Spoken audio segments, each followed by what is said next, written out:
All right, History 1218 students. This is the commentary on Chapter 11. The chapter is entitled Peculiar Institution. It deals with slavery. It is the one chapter in our text that is fully devoted to this topic of slavery.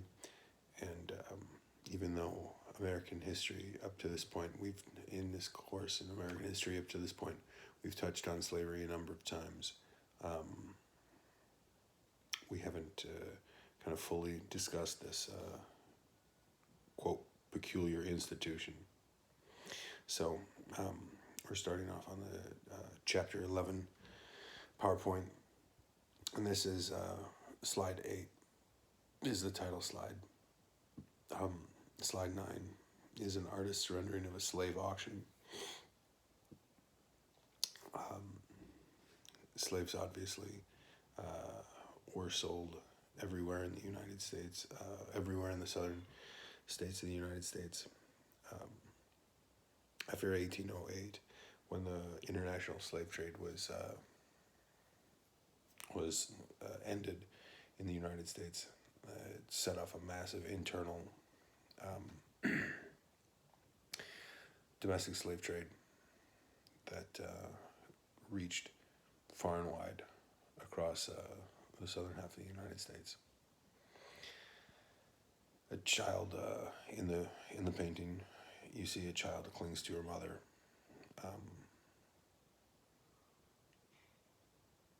Again, these sales broke up probably 1 in 3 families in slave society. Let's take a look at slide 10. The Old South, life under slavery, slave culture, and resistance to slavery are the things we're going to be focusing on in this lecture. Slide 11 says, how does slavery shape social and economic relations in the Old South? Well, slavery was the shaping institution in the Old South. If we look at slide 12, the first bullet point says cotton is king. We've discussed cotton being king in the chapter on the market revolution, but it is necessarily the case that the harvesting of cotton harvesting cotton as a crop is going to be absolutely the defining characteristic of the Southern economy. Slavery existed elsewhere in the hemisphere, in Brazil and Cuba, but the Old South was the most powerful slave society in the hemisphere, in the world, in the first part of the 1800s. By 1860, 3/4 of all cotton in the world was produced in the southern United States. So it was by and large the most important crop around. And it wasn't just the South that was engaged in cotton production. Certainly the industrialization that we talked about in the market revolution happened in New England textile mills very early on. And certainly those New England mills ran on Southern cotton.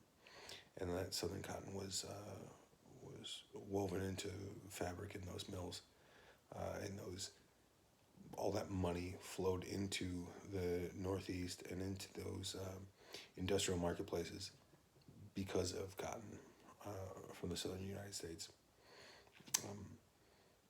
Northern bankers insurance companies, shipping companies, all profited extensively off the manufacture and distribution of textiles. So,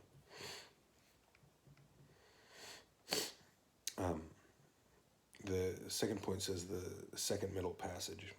Um, the second Middle Passage is just an allusion to the idea that, yeah, once the slave trade ended in 1808, there was this huge, massive internal domestic slave trade that developed in the United States. More than 2 million slaves were sold between 1820 and 1860. Many to support the development of cotton in the Cotton Kingdom as it moves west from South Carolina. The Cotton Kingdom could not have developed without this second massive internal domestic slave trade. Let's take a look at slide 13. Slavery in the nation just alludes to the fact that certainly slavery affected the entire nation, not just the South. All aspects of the financial sector were essentially tied to cotton all across the United States. The second bullet point, the Southern economy, says that because of the development of cotton, the development of virtually everything else in the South was slowed down. The South was a diverse region in the sense that the Upper South was much less dominated by cotton production and had a slightly more diversified economy. The Lower South was entirely based on cotton. There weren't really any, in the Deep South, there weren't really any cities to speak of besides New Orleans. But in the Upper South, there were a smattering of cities, but they were generally on the periphery. They were not in the internal kind of center of the region. They were on the periphery, and they were cities that focused on essentially gathering all the productive enterprises and then shipping them somewhere else.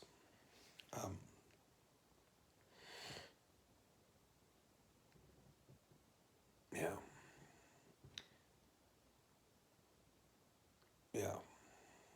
I don't want to jump the gun, so we'll end right there. Slide 14 shows the slave population in 1860, and each little green dot is, I believe, 200 slaves. And yeah, you can certainly see that they're focused in the Tidewater in Virginia, and then also the coastal areas of South Carolina. And going west from South Carolina, you can see that that's the Cotton Kingdom, especially located in central Alabama and along the Mississippi River.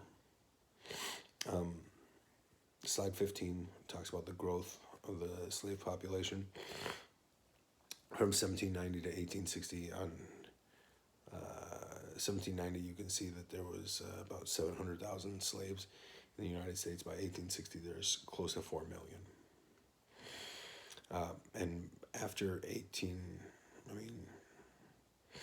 from 1810 on, all that is the natural birth rate of slaves in the United States. So they doubled their population from 1810 to 1860. Slide 16 shows cotton pressing in Louisiana. It is an artist's rendering of an illustration how slaves were used to supply power for partially mechanized cotton work process. Again, Eli Whitney's invention of the cotton gin in 1793 makes slavery hugely profitable for the production of cotton. Slide 17 is a slave dealer's place in Alexandria, Virginia. This is what you would have seen in virtually every southern city, southern economic marketplace, an actual storefront that was advertising buying and selling slaves. Usually there was a slave pen out back. There might have been slave pens upstairs. You might have had a sale that would go on the main floor. On slide 18, 1860 view of New Orleans captures the size and scale of the cotton trade. You can see the steamships lined up there on the shoreline, and bales upon bales and bales of cotton. Slide 19 takes a look at class in the Old South. If generally you wanted to divide the South into plain folk and the planter class is essentially anyone who owns more than 20 slaves.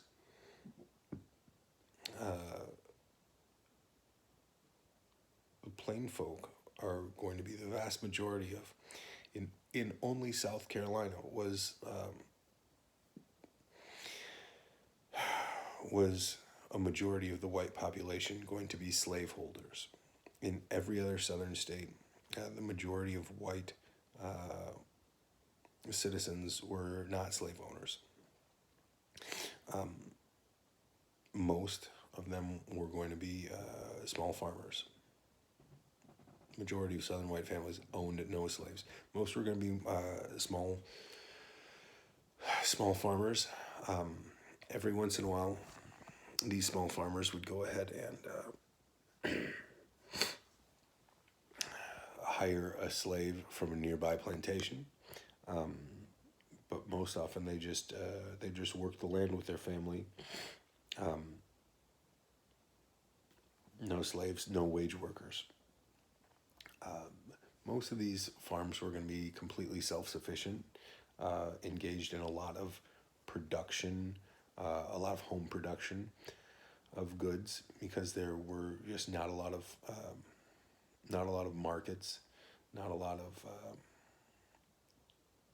kind of centralized trade going on in the South. Often these farmers are going to be desperately poor. Most of them are going to be illiterate. Much more so than northern farmers, since most southern states had very little in terms of public education.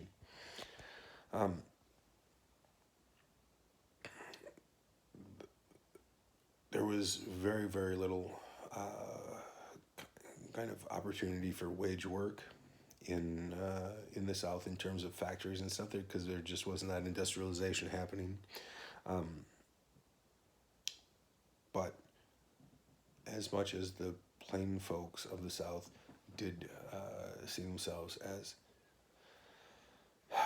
separate from the planter class, and some of them were very bitter against the planter class and said they begrudged the slaveocracy, the slave owners that had the real political power and economic power in their region of the country. They did see themselves as tied to the planter class because of a racial identity, and certainly most of the poor farmers thought that if they could just build up enough capital to invest in a slave, they could potentially then break into the planter class and work their way up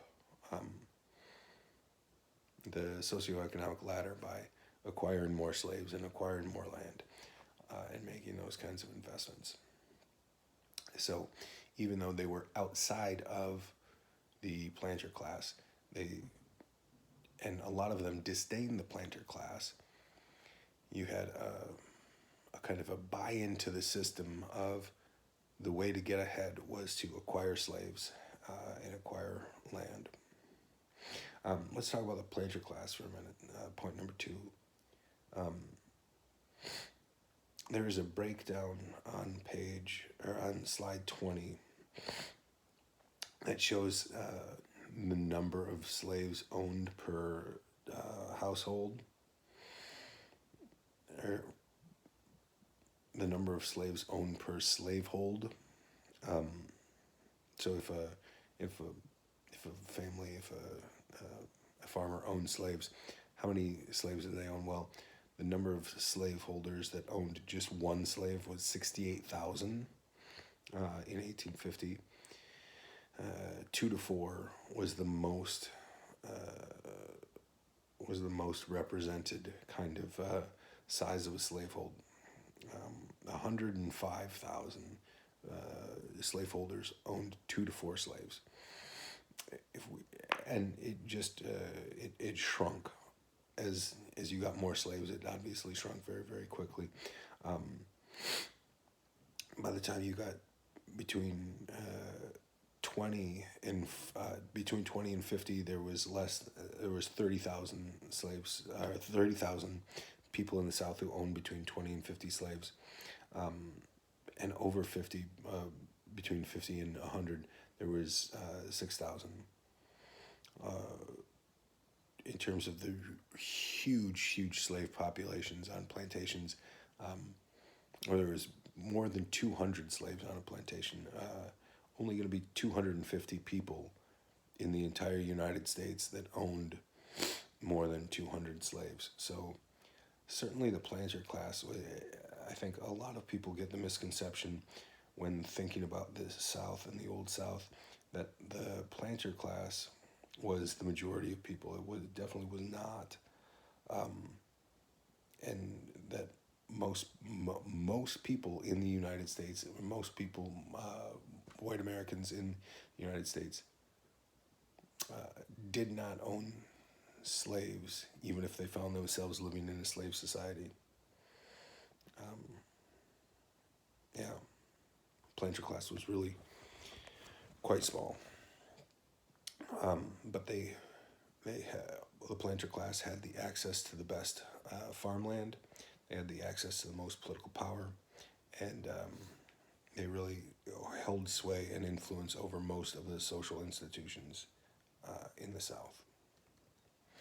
If you look at slide 21, this is an upcountry family in Cedar Mountain, Virginia. This is definitely a family that would be considered plain folk. Cedar Mountain, Virginia, an upcountry family, meaning they're up out of the Tidewater region that was very, very kind of hospitable for tobacco farming. So they would have been people living up in the hills, up in the mountains, much more of a subsistence, small-scale farming up there. Slide 22 is a picture that is very telling. It's a slave woman, Louisa, with her charge, the young person that she was in charge of essentially raising. Louisa had been purchased at the age of 22, a slave auction in New Orleans. She was acquired by a family, and this family said, you're going to be the nursemaid to this child. And there was a death in the family, and so oddly enough, this 22, 23-year-old woman that we see in the picture here is, I mean, legally is owned by that child who is essentially being raised by her. I can't imagine psychologically what that would do to someone to have every kind of legal institution around you telling you that somebody who was almost incapable of doing anything for themselves, in fact, owned you, and you owed them absolute allegiance and obedience. All right, slide 23 discusses the paternalist ethos. Paternalism is this theory of slavery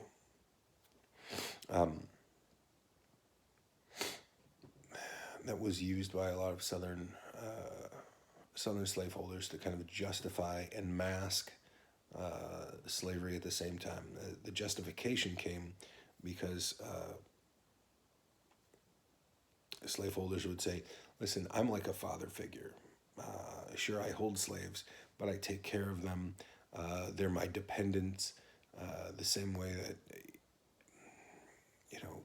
you care for children because they're dumb and they can't fend for themselves and they need someone to watch out for them. This is the same thing that you do for slaves. This was one of the arguments. My slaves are happy because I take care of them. It also masks the brutality of the institution. Certainly, slaves were not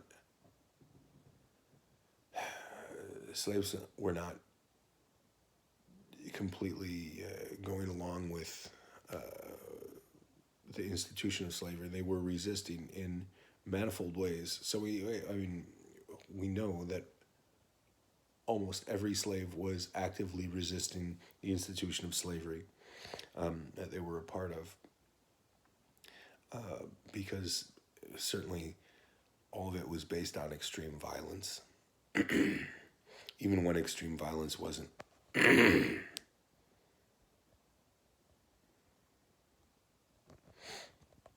even when it wasn't present. The threat of extreme violence was always there.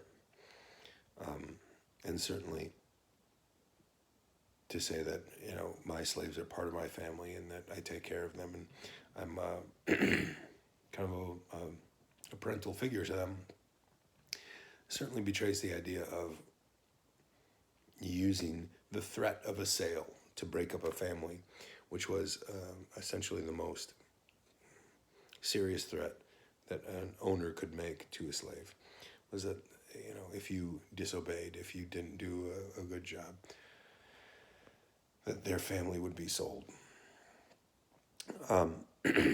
The second point discusses the code of honor. It says that as opposed to the North's culture of kind of individualism, egalitarianism, competition, in the South there developed this very serious code of honor, in which Southern gentlemen were going to be expected to defend the honor of themselves and their families by violence if need be. Dueling was not uncommon. It was illegal, but that didn't stop a number of people from engaging in duels because of perceived slights and insults.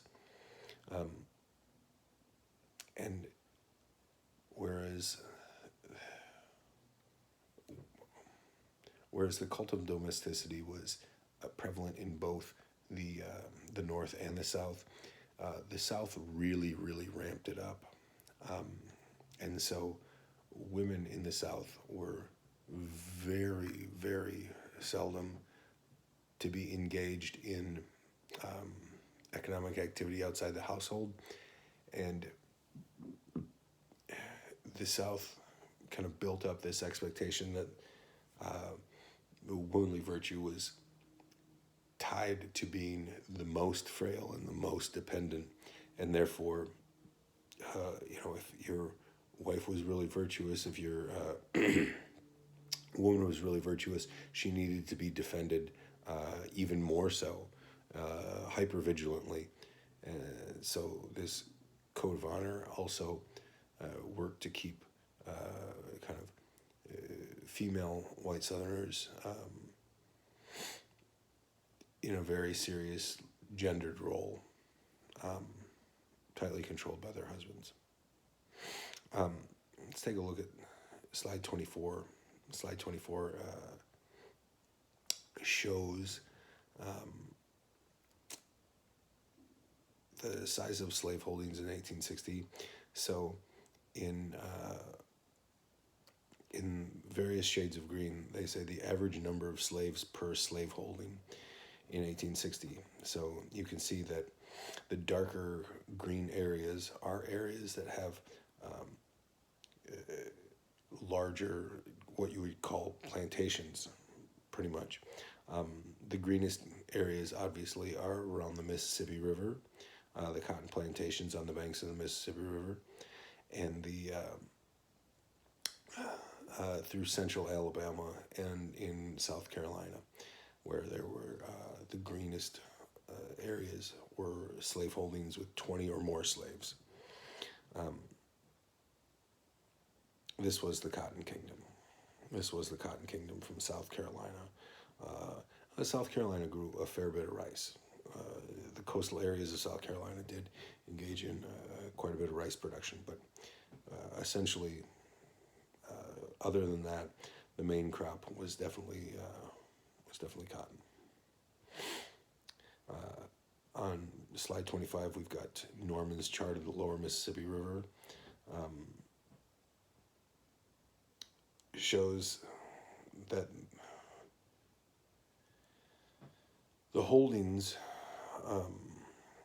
plantations laid out so that each plantation had essentially, it was a very, very narrow strip of land, so that you had access to the river. You wanted access to the river so that you could put all your crops, all your cotton on boats and send them down the river to New Orleans. And so if you laid out all the plantations in this way, you really didn't have to develop that many roads. You didn't have to work on that many roads. And so, yeah, there really was no internal development of cities and villages. Really, it was all cities were essentially located on rivers, and they were used to collect a bunch of crops that have been grown. Slide 26 talks about the pro-slavery argument. The pro-slavery argument is a tremendously difficult thing for us to understand sitting in 2020. How you would make an argument that slavery is a positive good. Most people in America, most of the framers of the Constitution, thought that probably slavery was a necessary evil. So it was something that essentially had to be tolerated because it had to be tolerated. This is quite different from a bunch of Southerners who developed an ideology that slavery was in fact a positive good.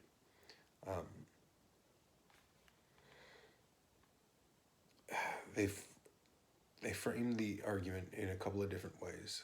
One way they framed it was they looked at the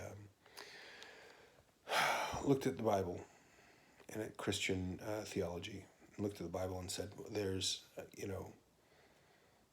there's a whole bunch of mentions of slavery in the Bible, and there is no point in the Bible where Christian teaching kind of directly contradicts slavery as something that is evil. There are a whole bunch of other areas where, to murder is wrong, and to, to break any one of the Ten Commandments is wrong, but there's never a point where they say directly that slavery is evil and slavery is wrong. So that is proof that it is not condemned by the church. There's also points in the Bible where it says that there are passages that say things like servants should obey their masters, and that was absolutely used as a justification for slavery as a positive good, because it had the endorsement of the Bible. There were a bunch of other ways to kind of frame the pro-slavery argument. Another way would be to say that, in society there are certain kind of menial, repetitive, there's grunt work, there's drudgery, there's miserable jobs that just must be done. And if you have slaves, you get to set those slaves to those tasks, which allows other people, white people, to engage in, science and philosophy and literature and all the sorts of things that their elevated intellects can actually deal with. Whereas black Americans, black people, obviously couldn't. I mean, it's a supremely racist argument. Black people couldn't engage in those kinds of intellectual activities. So it was better to have a society that was balanced in terms of assigning the most difficult, the most kind of mind-numbing drudgery type tasks to people who could not handle more intellectually difficult endeavors. But of course, all the pro-slavery arguments were dripping in racism and ultimately very hard to understand sitting in 2020. In terms of the second point on slide 26, abolition in the Americas,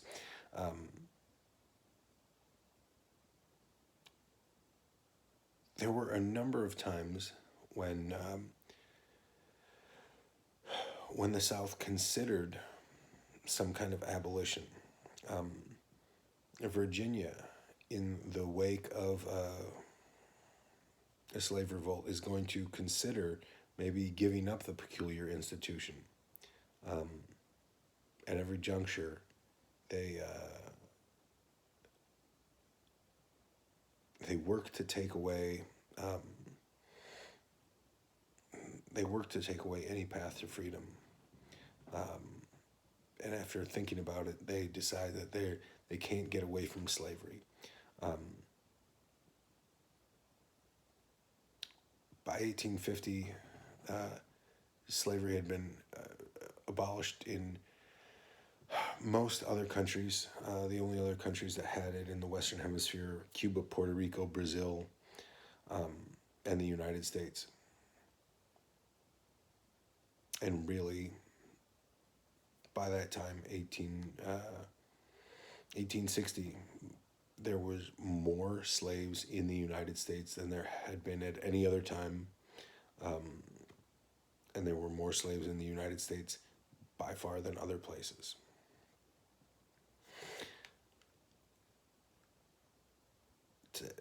Take a look at slide 27. This is the paternalist ideal.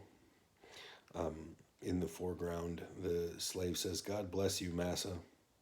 You feed and clothe us, and when too old to work, you provide for us." The master replies, "These poor creatures are a sacred legacy from my ancestors, and while a dollar is left in me, nothing shall be spared to increase their comfort and happiness." Clearly, this is, essentially crazy talk. Where it did exist, there was a practice of manumission, and the manumission was to eventually give a slave their freedom. And while it sounds rather nice at first, you find out that the slaves that did eventually earn their freedom, most of the time they were so old they couldn't be useful. They couldn't produce useful work to a master, and so that master gave them their freedom as a way of trying to kind of end any responsibility they had for them. And and yeah, there's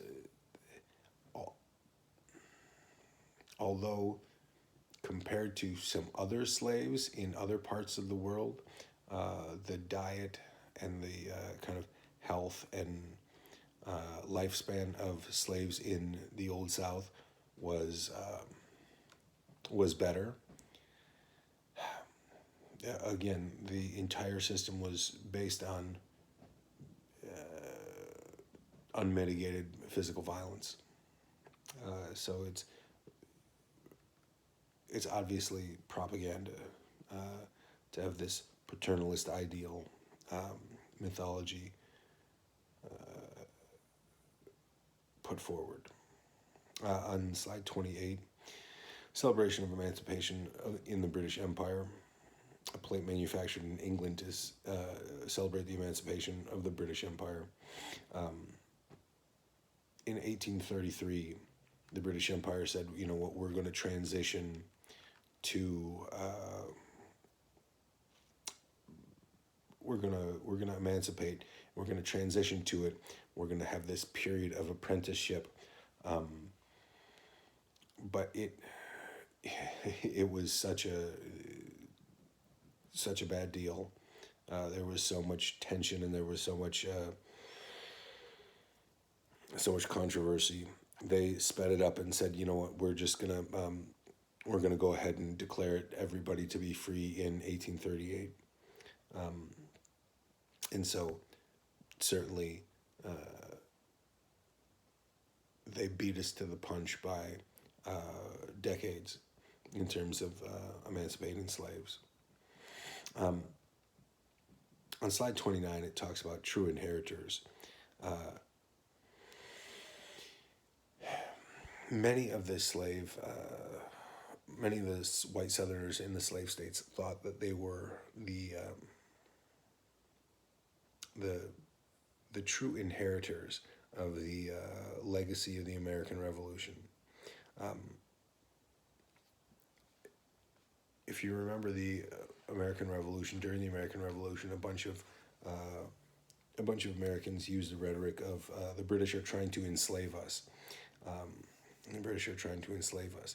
Well, the Southerners would kind of turn that rhetoric. Any example of the outside criticisms, any example of outsiders critiquing the slave system and saying, you know, there ought to be more equality, you shouldn't treat your slaves like this, they would turn it and say, well, these people are trying to enslave us by putting us on an equal basis with the slaves.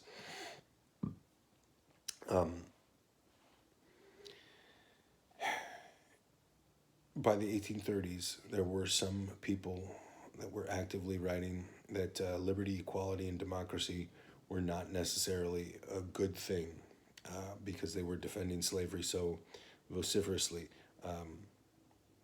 John C. Calhoun, in fact, said that the Declaration of Independence was one of the biggest, most false, and biggest political errors of the time. He became vice president of the United States. He actively argued against the kind of the actual political founding of the country as achieved in the Declaration of Independence. He said that was not good.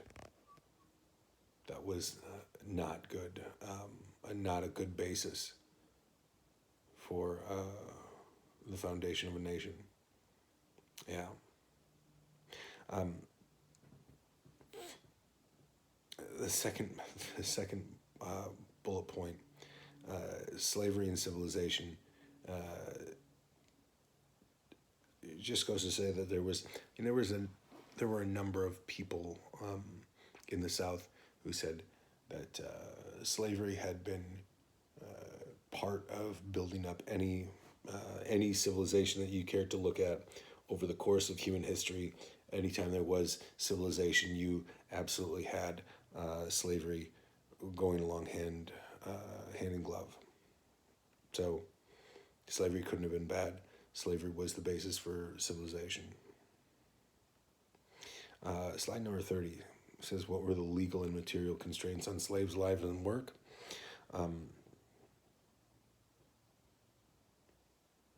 Just a ton. There were every legal mechanism that you could think of constrained slaves' lives and work. On slide 31, it says slaves and the law. It says for slaves, slavery meant incessant toil, harsh punishment. There were very few legal rights that were actually enforced. In every state, it was illegal to just murder a slave, to just kill a slave. But it was very hard for slaves to assert any of their rights.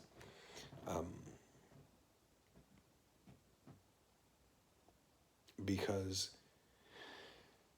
no slave could testify. No slave could testify, and if they got into court, no slave could testify against a white person. And if a slave was called into court, they were going to be heard. Their testimony was going to be heard by all white judges and all white juries, and certainly their testimony was going to be given very little weight if it had anything bad to say about the institution of slavery at all. Slaves could be obviously bought and sold by their owners. They had absolutely zero actual kind of voice in any of the governments that had jurisdiction over them.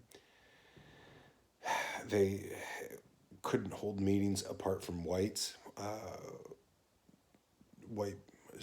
Some white person had to be at their meetings. They couldn't own firearms. They couldn't own dogs. They couldn't get married in a way that was really kind of legally recognized. Their marriages were not legally recognized. They couldn't go off of a plantation without permission. There were slave patrols constantly kind of roaming around the roads in the back countries in the South, and they were looking for runaway slaves. They were looking to return property that had wandered off.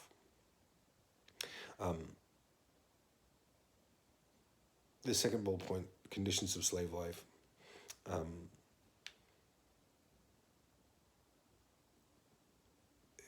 Slave life definitely varied from place to place in the United States, but you can draw some kind of generalizations that might be helpful. There would be roughly two kinds of systems of slavery. There would be gang labor,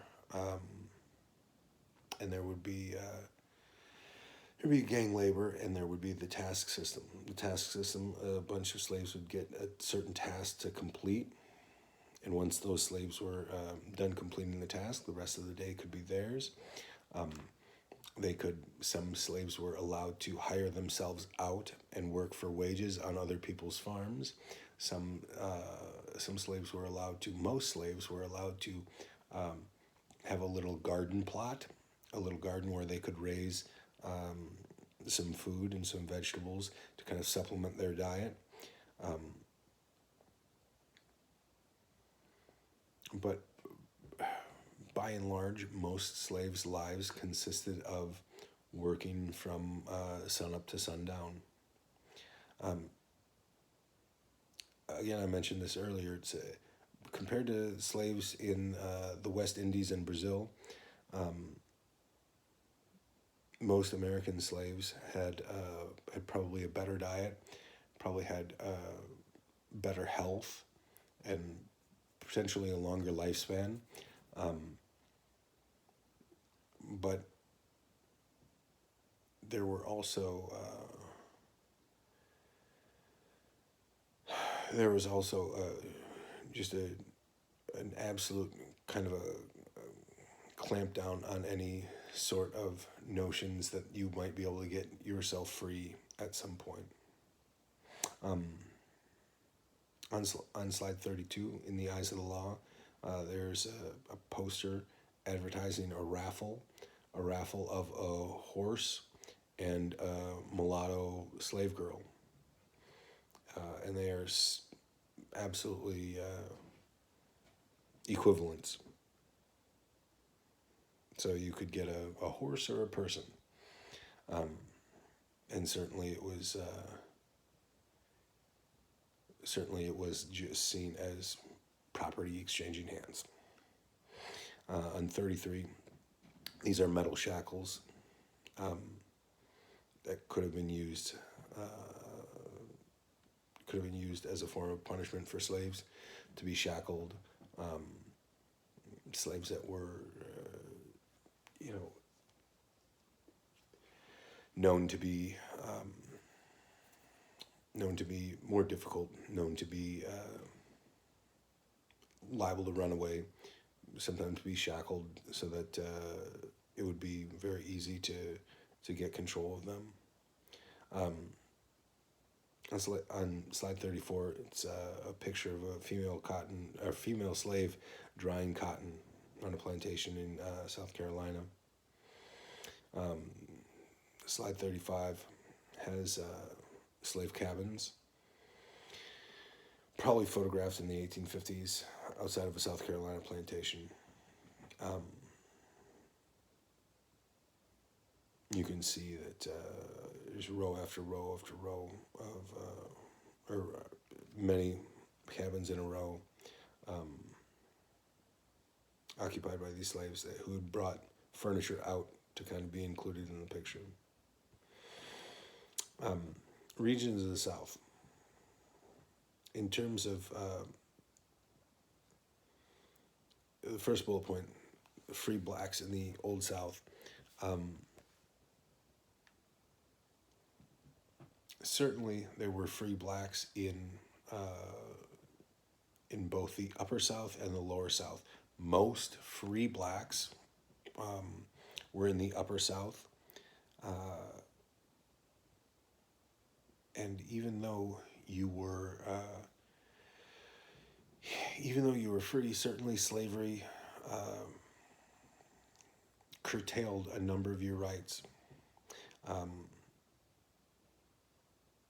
Free blacks could not vote. Free blacks could not have the same kind of economic opportunities open to them that whites had. They could own their own property. They could marry, and obviously they could not be bought and sold as slaves. But they had virtually no other rights. Again, you couldn't own dogs. You couldn't own guns. You couldn't own liquor. You couldn't strike whites. You couldn't hit a white person, even in cases of self-defense. So if a white person attacked a free black person, that free black person was supposed to just stand there and take it.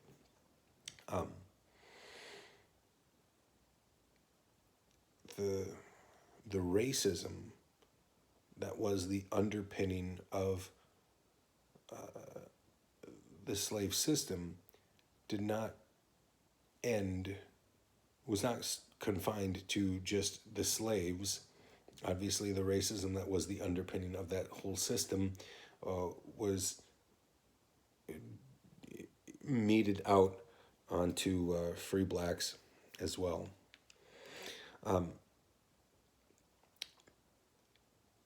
Point number two says the upper and lower South.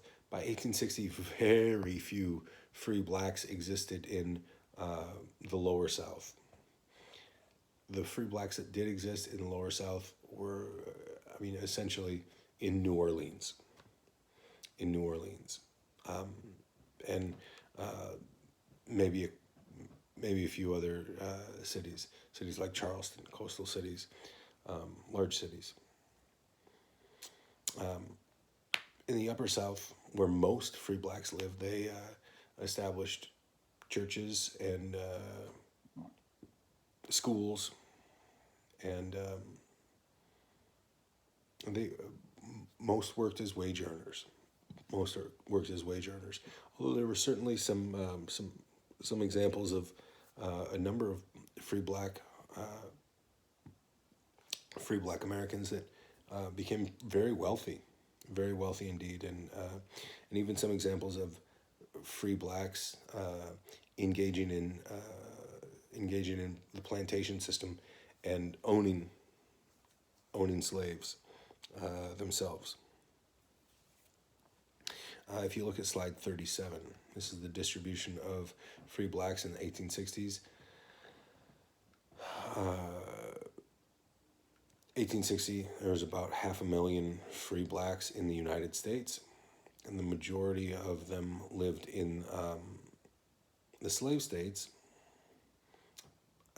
And you can see that a majority of them were focused either down by New Orleans, Louisiana, or in the Tidewater regions of South Carolina, North Carolina, and Virginia.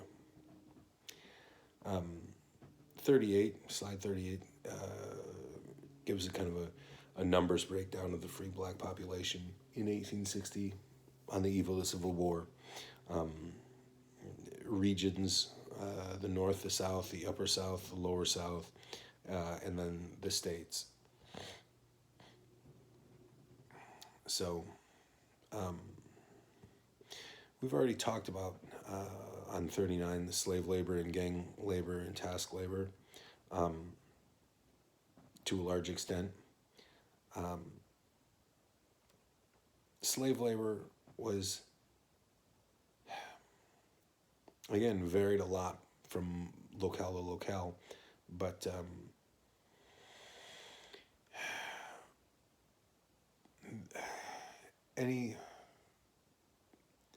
virtually any kind of occupation that you can think of, there would have been slavery at some point attached to it. There were lawyers who had slaves and doctors who had slaves, and there were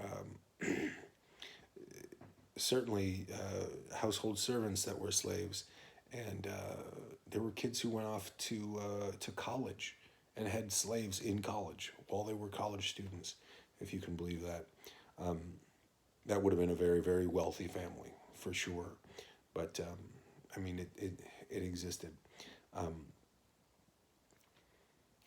Most slaves were going to either be working in a house in a domestic capacity, raising children, cooking, cleaning, taking care of household duties, or and that was probably a much smaller percentage of the total slave population, most slaves were going to be working in the fields. But certainly they worked as on steamboats. They worked in mines. They were unloading and unloading, loading and unloading ships in ports. Slavery was everywhere. On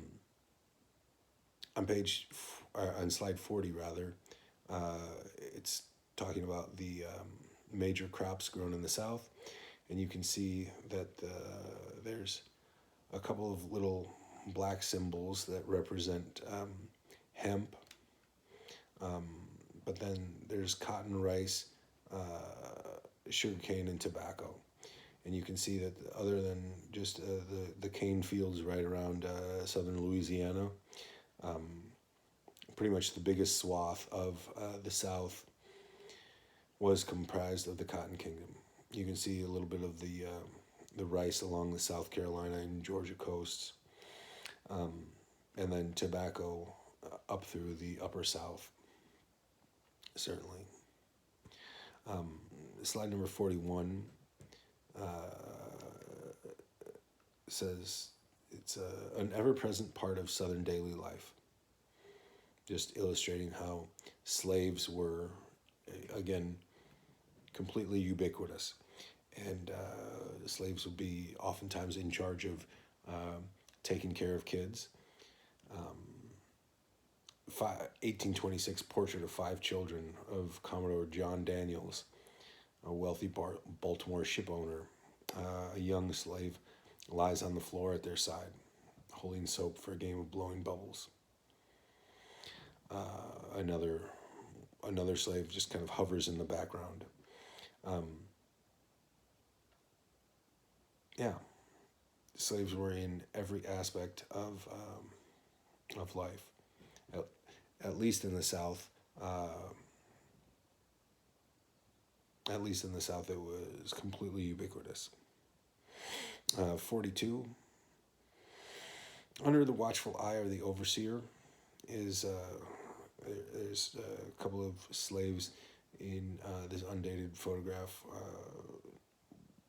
working on a cotton field under the watchful eye of the overseer, who's obviously mounted up on a horse. If slaves were engaged in a gang labor system, they would have had an overseer trying to make sure that that gang was in fact laboring in the fashion that the master wanted them. If they were engaged in the task system of slavery, then a lot of times you would see no overseers, and those tasks would just have to be completed to the degree that the master needed. So the master would come by and check the work and maybe send out some manager to check the work, but it wasn't necessarily a constant supervision like under the gang labor system. In fact, there were some slave owners that said, I'm going to pay my slaves 10 cents a day for good work, and that is going to motivate them to work so well that I won't need to hire overseers. So there was some variation in the business models, but certainly, again, a system entirely based on extreme violence. Slide 43 is the detail from rice culture on the Ogeechee, published in January of 1867. Harper's Weekly engraving illustrates the work on a rice plantation divided into a checkerboard pattern through irrigation ditches. A white person is present. Most slaves in the rice fields worked under the task system without daily oversight. So there's a white person there maybe checking the work, but not really trying to oversee every single aspect of the job. On slide 44, slavery in the cities.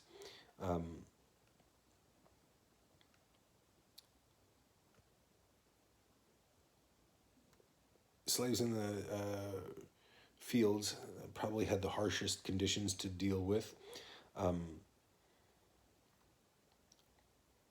But slaves in the cities probably had a much better go of it, because in the cities, generally speaking, they were going to be working in workshops, and they were going to be learning some kinds of skills that were then able to be marketed on their quote own time to potentially earn some wages and earn some money. By 1850s, most slave owners began to remove urban slaves to the country, fearing that independence that they were having in the cities was kind of eroding the relationship between master and slave. So slaves in the cities were, probably had a much better life in terms of exercising some kind of autonomy, getting some kind of skills, and this this as it went on was seen as a way of kind of eroding the relationship between master and slave. So it was kind of brought to heel. Most slaves were sent out to the country to work on farms. In terms of maintaining order, obviously the main threat against slaves was overwhelming physical violence. But there were a bunch of different ways that slave owners tried to maintain order.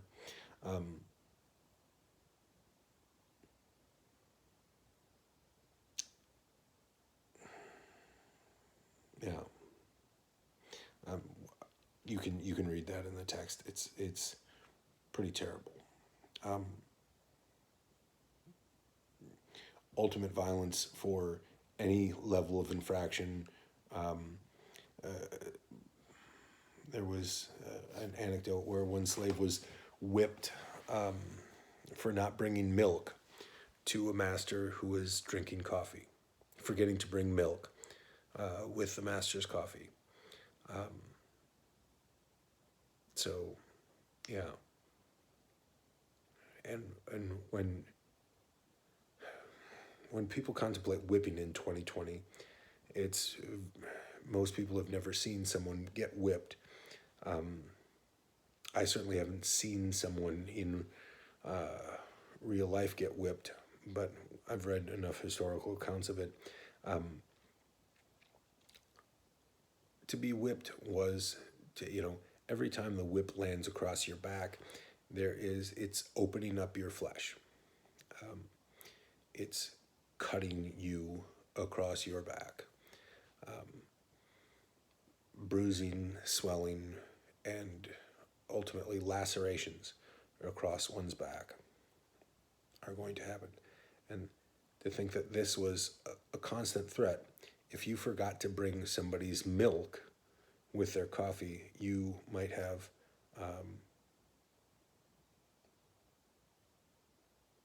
ultimate physical violence meted out on you. Not only ultimate physical violence, but sexual violence was absolutely common. Absolutely common. And certainly sexual violence had the kind of the double whammy of being a threatening way to maintain order, but then also any children that were born via rape were also then property of the slaveholder. So slaveholders were rewarded for committing acts of sexual violence. On slide 45, public whipping of slaves in Lexington, Missouri, 1856. Now this was an illustration from an abolitionist publication, so it was probably it was an artist's rendering done to highlight the brutality of it, but certainly this would have been common. It was certainly whippings and physical violence had the dual purpose of, number one, punishing the person who committed the infraction, but number two, also sending a message to everyone else that this was a constant threat, a real threat. So it wouldn't be beyond imagination that you would stage these things to happen in very, very public places so that people could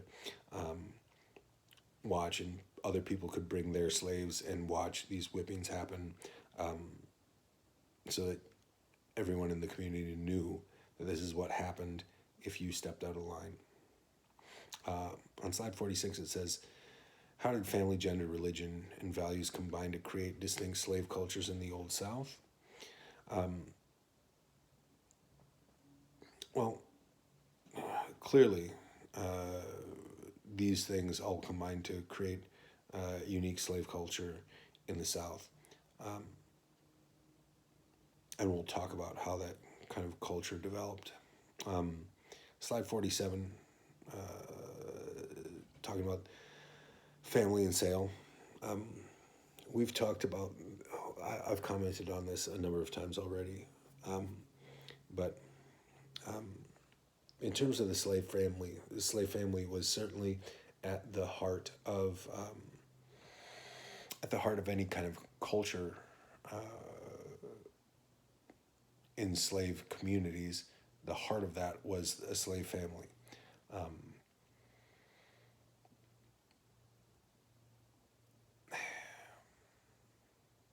and it certainly wasn't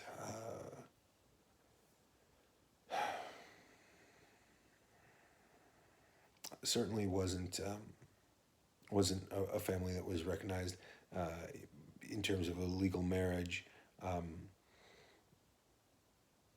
but it was a family nonetheless.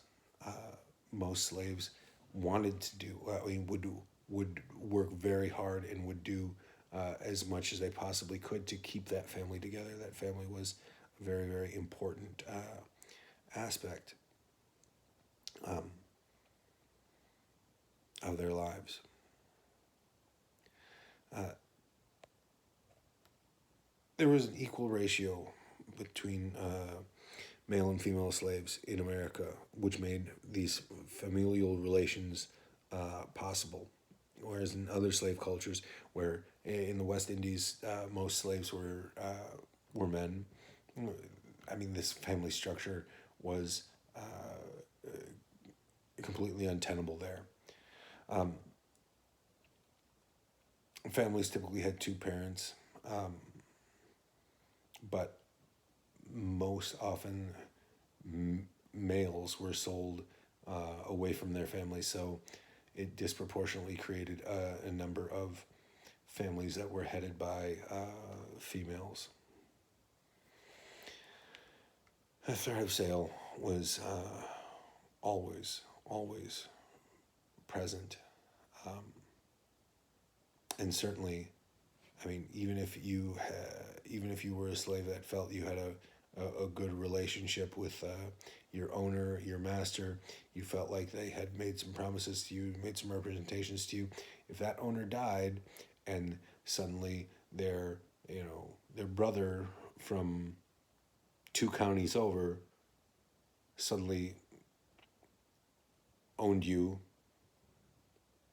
that person, you didn't have any relationship with that person, and that person could do whatever they wanted with you, and that person could sell you off in an instant. So this constant threat of sale was, you know, always on the minds of slaves, and it was so.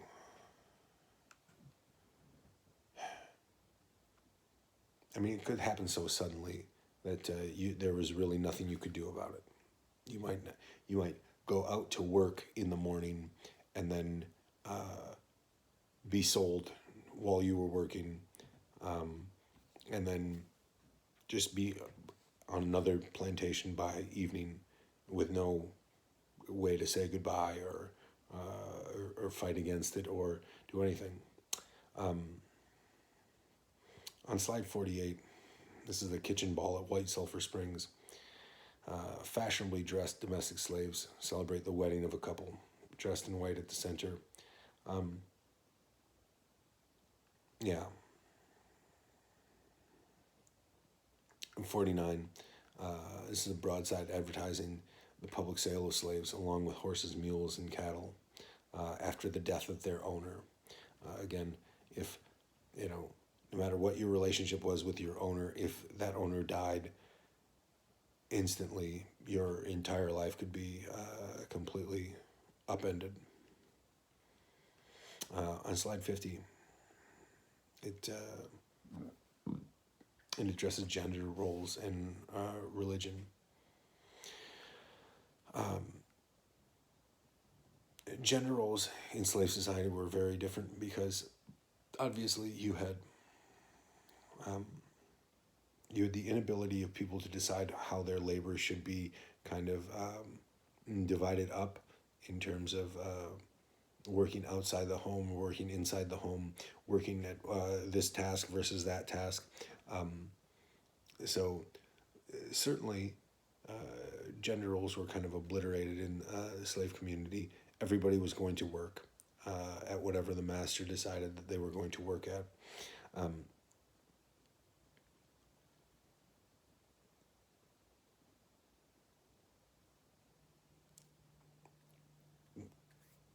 when slaves did have their quote own time, if you were a slave engaged in like task system labor, if you got back to your house, your cabin, and you had some time of your own, then certainly more normalized gender roles for the time applied. Most women would tend to garden plots and would tend to the cooking and the sewing and mending as best they could. Most guys would end up maybe trying to rent themselves out or rent out any marketable skills they had for wages, or they would go hunting or fishing or kind of working on bigger projects in that vein. Um, in terms of the second point, slave religion, certainly a distinctive form of Christianity sprung up among most slave communities. Virtually every plantation, every slave community had someone who was considered to be a slave preacher.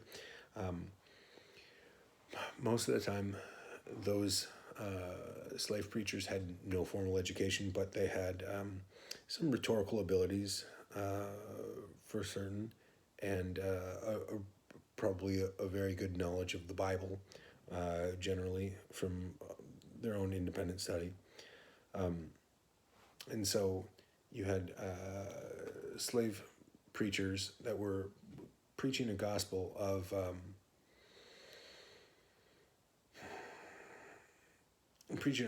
Christianity that really talked about the redemptive nature of Jesus and how Jesus cared for and would not abandon the people that he loved.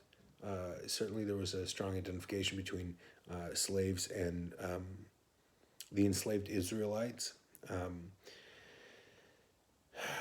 And the idea of Moses leading these enslaved people out of bondage into the promised land. This was obviously strongly identified with by slaves in the United States.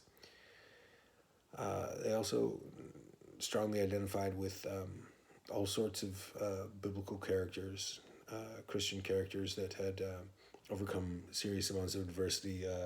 Jonah getting out of the whale's stomach. Daniel getting out of the lion's den. David conquering Goliath. All these certainly were very, very prevalent. On slide 51, Virginian luxuries. Originally painted on the back panel of a formal portrait, the image illustrates two luxuries, quote, luxuries of a Virginia slave owner. Number one, the power to sexually abuse slaves and the power to whip slaves. So, yeah, there you go. That was slavery in a nutshell. The power to use extreme violence, physical and sexual, to maintain order. Slide 52 is a Negro church, Rockville Plantation, near Charleston, South Carolina in 1863. Most churches did not exist in some kind of a formal architectural setting.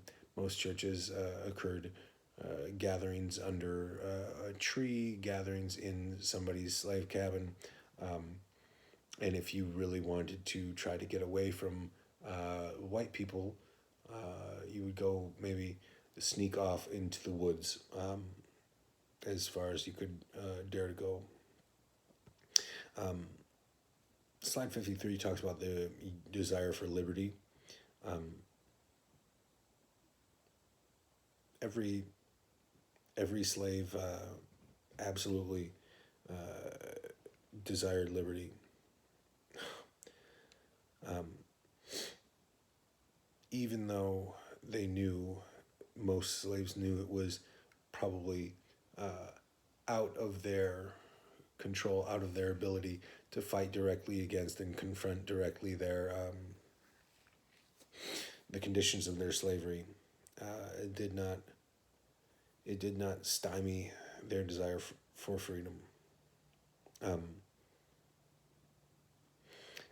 Most slaves tried in very ingenious fashions to find out about the outside world, gain as much knowledge as they possibly could about things that were going on, and certainly there's all sorts of instances where one of the instances Foner recounts in his text is that a certain Southern politician was absolutely taken aback when he found out that most of his slaves understood the major political platforms of the people who were running for president, and they knew what abolitionists were doing and arguing in the public sphere.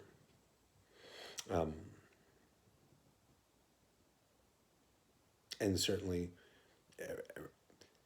kind of the most direct manifestation of the desire for freedom was slaves resisted all the time. 54, this is a burial happening on a plantation.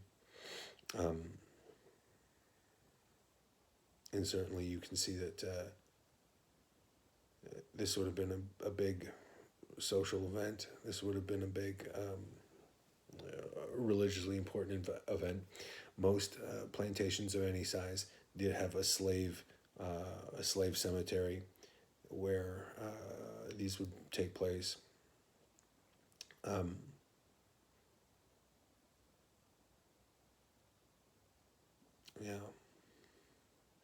Slide 55 says what were the major forms of resistance to slavery. There were so many different kinds of resistance to slavery. On slide 56, forms of resistance is the first bullet point. Most common form of resistance was so-called silent sabotage. If you were a slave, you could just work as slowly as possible, so that your owner would see owning slaves as kind of the least economically advantageous system. You could purposely break things. You could purposely break tools. If you had a bag of cotton that you were pulling around, you could get the end of it ripped, and so that cotton was falling out of it. You could break other kinds of instruments, other kinds of implements.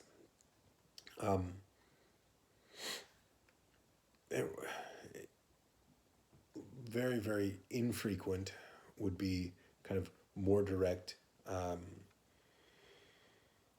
forms of resistance, like engaging in arson and burning buildings down. Certainly striking overseers, actually raising a fist to somebody. That would be very rare indeed. point number 2 talks about fugitive slaves. Over the entire course of slavery, maybe 30,000 slaves ran away and escaped. Some slaves would run away, and they would try to hide in plain sight and go to cities where they could blend in with free black populations. Some indeed tried to go to the northern states to get out of the slave system, and some even knew that slave seekers and slave hunters could still go into the north and recapture them and bring them home, or bring them back to their masters. Some slaves even went so far as just to go to the British holdings into Canada to get completely out of the United States. The most famous resistance movement was this collection of people calling themselves the Underground Railroad. The Underground Railroad was not like a nationally run and controlled from the top down kind of an entity. The Underground Railroad were a bunch of free blacks and sympathetic whites who would try to take runaway slaves from point A to point B, usually somewhere in their kind of local area jurisdiction, and it was a bunch of local kind of interconnected networks that would essentially try to bring people out of slave states into the north. On 57, slave resistance in the 19th century in the Atlantic world. You can see there are a bunch of kind of descriptions of slave revolts and slave uprisings all around the geographic region of the southern portion of the United States and the Caribbean. Slide 58 says the reward is a reward broadside for runaway slaves. It's a $2,500 reward, which would be a remarkable amount of money at the time. So and this is a number of slaves being offered a reward for. That would have appeared, in a public place on perhaps broadsides that were printed up and placed all over the crossroads of certain areas. This is the escape of Henry Brown. Henry Brown literally put himself in a box and shipped himself north. Brown concealed and shipped himself to the anti-slavery office in Philadelphia. He shipped himself in a box from Virginia to Philadelphia, and then they opened the box and he got out and rejoiced, and then immediately moved to England, so that he would be outside of the jurisdiction of anybody who is trying to reclaim him. In terms of revolts, there was a revolt on a ship called the Amistad that was made into a movie. The very kind of short summarized version of it is a bunch of slaves that were being taken from one port to another port in Cuba. They rose up and they took control of the ship, and they told the navigator to pilot his ship back to Africa, but the pilot of the ship just went north and ended up along the eastern seaboard of the United States. When it was traveling up the eastern seaboard of the United States, a U.S. ship seized that ship, took control of it, and then brought those slaves off and said that. And the question was, what exactly should be done with those slaves? Well, it ended up going all the way to the U.S. Supreme Court, and no less a figure than John Quincy Adams ended up representing the slaves on the Amistad, and those slaves were given their freedom. Most slave revolts did not end as well as it did on the Amistad.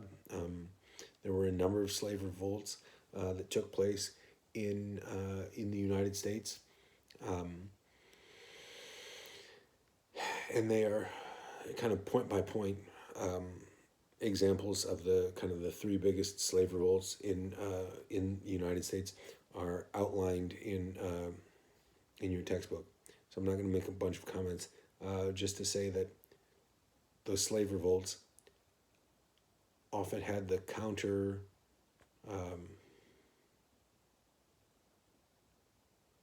often had the reaction of the society being, we need to clamp down harder on slavery. So if you would have a slave revolt, the slave revolt would be successfully dismantled. Most of the people that were involved in the slave revolt would be killed, publicly executed, and then the society that had endured that slave revolt would say, well, what we need to do is clamp down even harder and make slaves' lives even more miserable and more kind of brutal, to discourage anyone from revolting in the future. The most famous revolt by far is Nat Turner's Rebellion, and that's on slide 61. And slide 62, Nat Turner's Rebellion. Nat Turner starts out and has a bunch of slaves rally to his cause, and they go around and they end up killing a number of white people, and finally then Nat Turner is put to death. And guys, that's going to be it. That's our discussion of slavery and the peculiar institution. Please make sure you look at the crash course videos, and we'll see you at 4 o'clock.